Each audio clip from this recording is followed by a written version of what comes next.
เลยเนาะเจ้าก็ไปฟังคืนเด้อข่อยจะบ่เล่าคืนเด้อบ่ได้ตายเราบ่ได้ตายเดชบุญเราบ่ตายมันเป็นหลักฐานแล้วลาวแดงเดี๋ยวนี้หำหดตัวแตกแล้วเดี๋ยวนี้เจ้มวยก็หำหดตัวแตกแล้วฟังเอาดีๆพวกเจ้าเป็นเรื่องข้อมูลตรงๆเป๊ะๆเลยเขาต้องปราบพวกนี้อยู่ในทุกประเทศพี่น้องปราบพวกนี้ในทุกประเทศอย่าให้มันมาเกินไหวลงยนต์มานะเอาหู้มาโลดพุ่นนะอย่าสิให้มันมาแผ่อิทธิพลในประเทศเสรีนี่อีกถ้าอยู่ในแคนาดานะตำรวจเฟเดโรเขาจับแล้วง่ายๆจับแล้วเขาจับเบิดเลยเบิดแจ้งเลยนะพี่น้องภายในบ่พอ 2-3 ชั่วโมงแต่ว่าโจเซฟรับไหลไป6 ชั่วโมงใน6 ชั่วโมงนั้นยนต์กับพันขึ้นโจเซฟตื่นขึ้นมาโจเซฟก็บอกว่าผู้นั้น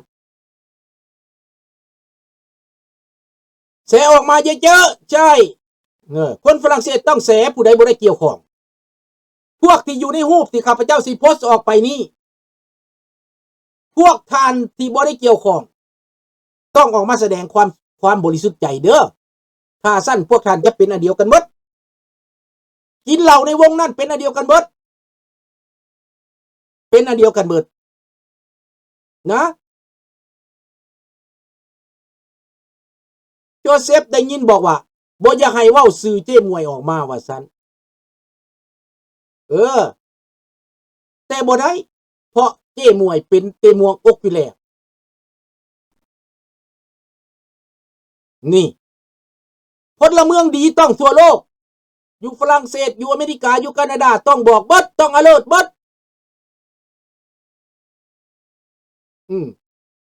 ต้องอินฟอกแอนฟอกเมเบิดต้องรายงา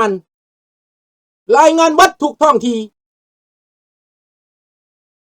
ลาวลิงนะมาอยู่บ่ได้เอาแบบลาวลิงอเมริกาอยู่บ่ได้หั่นแหละนะลาวลิงอยู่ในอเมริกาเดียวนี้นะมีหลายมันก็สิอยู่บ่ได้พวกลาวลิงนั่นน่ะอีตาถ้ำที่น้ำปราบเบิดนั่นแหละ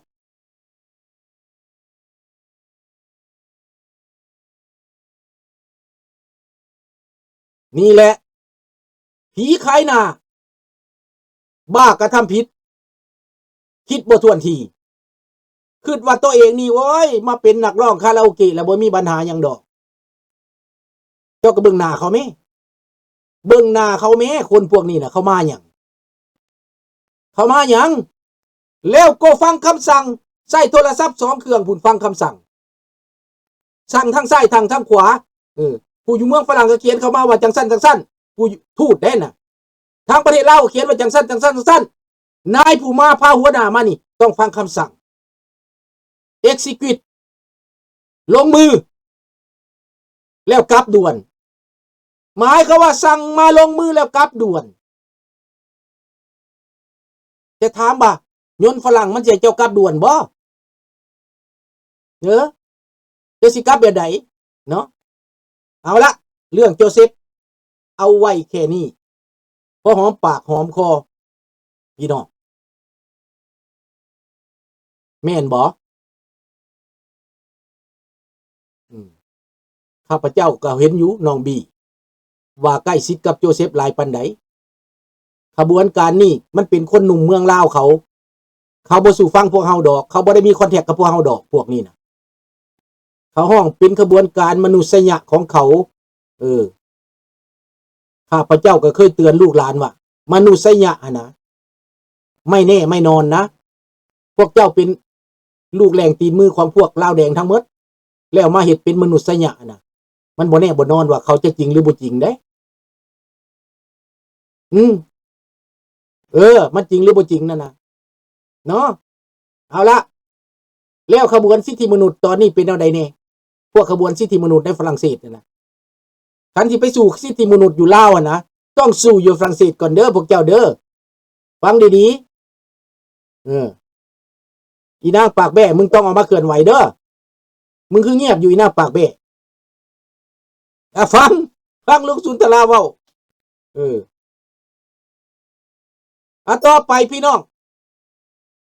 ถ้าว่าสงครามในตะวันออกกลางบ่หยุดโปรตีนก็ฮ้อนแฮงโดนัลด์ทรัมป์ก็ฮ้อนแฮงพี่น้องฟังเดี๋ยวจะไปฮอดยูเครนเอาตะวันออกกลางหน่อยหนึ่งตอนนี้อาวุธของอิหร่านใกล้จะหมดแล้วใกล้จะหมดอิสราเอลต้องถล่มไปเรื่อยๆถล่มไปเรื่อยๆถล่มไปทุกคืนแล้วอาวุธของอิหร่านจะลอยลงนะนี่แหละอิหร่านบ่มีไม้ต่อแล้วยนต์ก็เบิดแล้วกองทัพหัวหน้ากองทัพก็เบิดแล้วเหลือแต่ประธานของศาสนา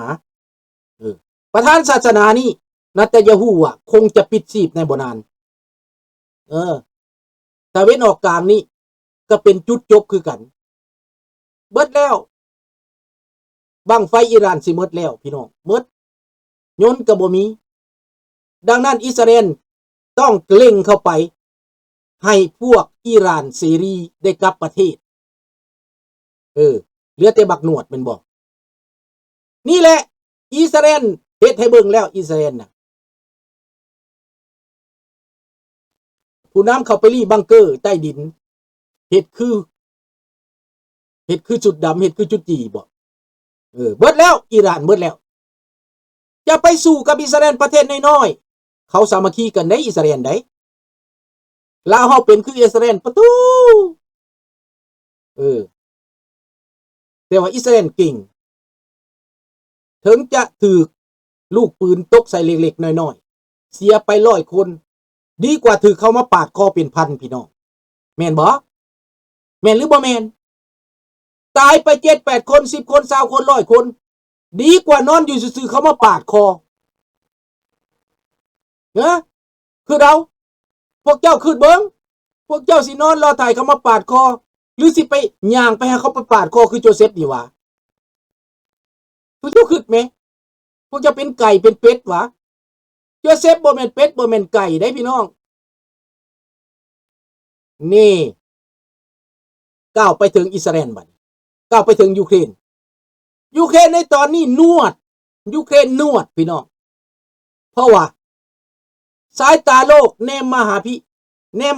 อิสราเอลแนมมาหาอิหร่านทางนั้นเขาลืมยุโรปเขาก็สวยโอกาสส่งอาวุธเข้าไปฝรั่งเศสเยอรมันโปแลนด์อังกฤษนวดพี่น้องเขานวด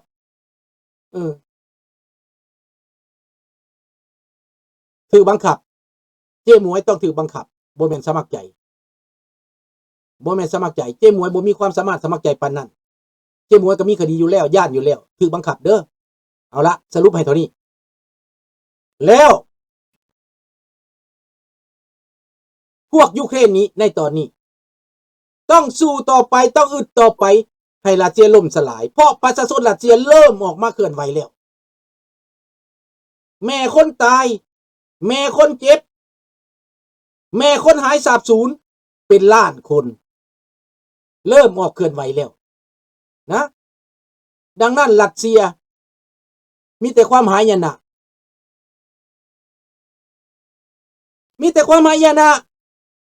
มันเป็นเรื่องเกมของเขาทิกตักของเขาเทคนิคของเขาหลานผู้อ่านบกปิ่นอ่านบ่ฮู้ก็คิดว่าเป็นอย่างสั้นคิดว่าเป็นอย่างสี่เจ้าต้องอ่านเกมเขาผู้ใหญ่เขาแห่งมีวิธีของเขานะเขามีวิธีของเขาดังนั้นแหละในปัจจุบันนี้เฮาเชื่อว่าในท้ายที่สุดประชาธิปไตยชนะพี่น้องโลกเสรีมั่นคงความยุติธรรมมั่นคงเผด็จการกระจิบหายไวายวอดนั่นแหละสบายดีคำพร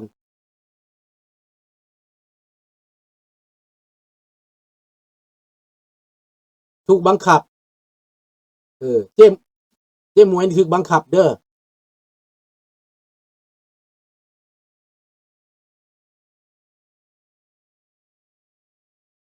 ลุงดูข่าวไทยเดียวนี่ยูเครนโคนรัสเซีย ล่มนักหน่วยอย่างมากทั่วเมืองหลวงยูเครนแล้วนะอันนั้นบ่เป็นหยังรัสเซียถล่มเมืองหลวงยูเครนก็บ่เป็นหยังคนยูเครนเขาถูกถล่มมาอยู่แล้วแต่ว่ารัสเซียเสียหายนะเนอะ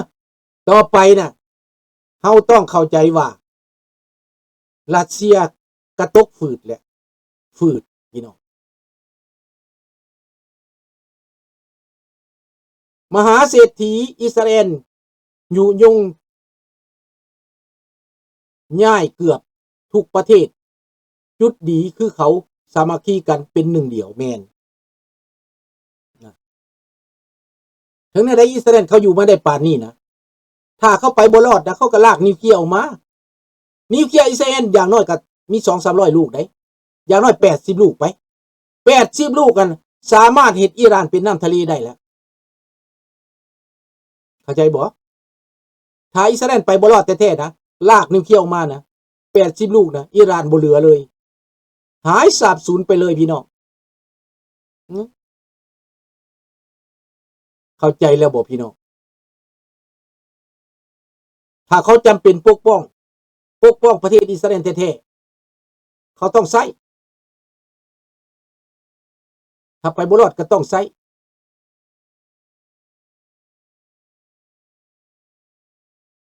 เขาต้องใช้ได้พี่น้องอิสราเอลเขาเก่งอยู่แล้วและมีอเมริกาคนยิ้วอีกนายทุนอเมริกาเป็นยิ้ว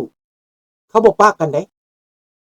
นี่หน้าบ้านของข้าพเจ้านี่นะโรงงานยิ้วอาหรับก็ได้ไม่เห็นเวียกน้ำเขาได้พวกอาหรับที่หนีมาจากซีเรียไม่เห็นเวียกน้ำยิ้วอยู่นี่เบิดมาเป็นคนงานให้ยิ้วได้และโรงงานอันนี้นะโรงงานเสือเวทนี่นะเขามี2-3 พันคนเขาส่งเวียกไปจีนเขาส่งไปขายทั่วโลกเสื้อสูทเวทตัวหนึ่งตัว300-400ตัว500ตัวละพันก็มีสุดละพันก็มีพี่น้องแม่นแล้ว2 ลูกก็จบแล้วแม่นบ่ล่ะอันนี้คืออิสราเอลเด้อพี่น้องดังนั้นก็ขอมันหยังขอคนลาวเฮาให้ใส่สติมีความสามัคคีมีความนักแน่นมีความเหนียวแน่นอย่าสิเครียดคนเว้าให้นะอย่าเครียด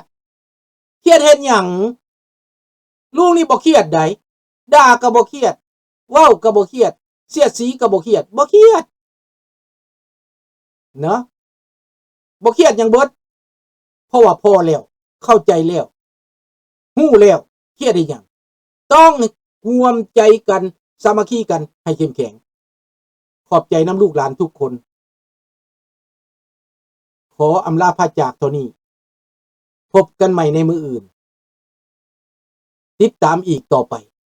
ว่ามันสิเกิดหยังขึ้นภายใน1 อาทิตย์ประชาชนอิหร่านเขาฮู้เขาก็ย้ายออกไปเมคาคนอิหร่านเขาย้ายเพราะว่าเนตันยาฮูเตือนแล้วให้ย้ายออกไปอยู่นอกเมืองก่อนเนาะย้ายออกไปอยู่นอกเมืองก่อนขอบใจอำลาพระจากเท่านี้บ๊ายบายบอนนี่กู๊ดไนท์ราตรีสวัสดิ์สวัสดีครับบ๊ายบาย